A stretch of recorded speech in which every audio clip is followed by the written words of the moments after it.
正常應該3個帆都開晒，依家淨係開咗2個，因為三帆氣躁。咁呢個咪三藩市咯？哇，好煩！一個凡人，一個帆船上面特別煩。Hello， 大家好，我係Herman啊。我係小嘉。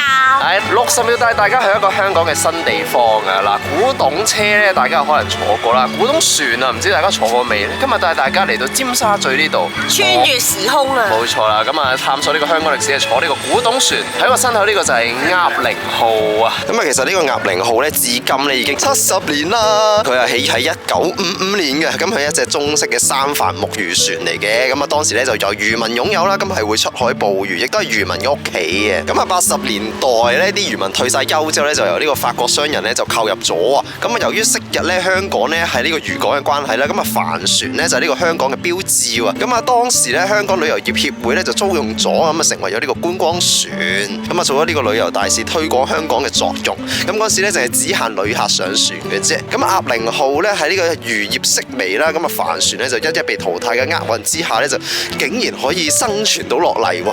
咁啊，但係2005年嘅時候咧就轉售咗俾呢個英國商人，之後佢哋撤離香港咧就留低咗鴨鈴號喺呢個避風塘度啦。甚至喺2014年因為日久失修喺颱風下沉咗落海底喎。咁啊好彩喺2015年啊俾人打撈咗之後咧就去咗呢個珠海復修啦。咁啊6月13號咧再次咧喺呢個維港咧就揚帆出海。咁咧我哋香港嘅市民咧終於就可以上船啦。係咪望到呢嚿嘢好熟口熟面咧？就係我哋香港歷史博物館入邊有嗰架船嘅位啊！哦，係咩？喺度搞咩啊？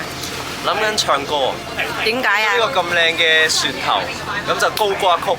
妹妹你坐船頭，哥哥你岸上坐。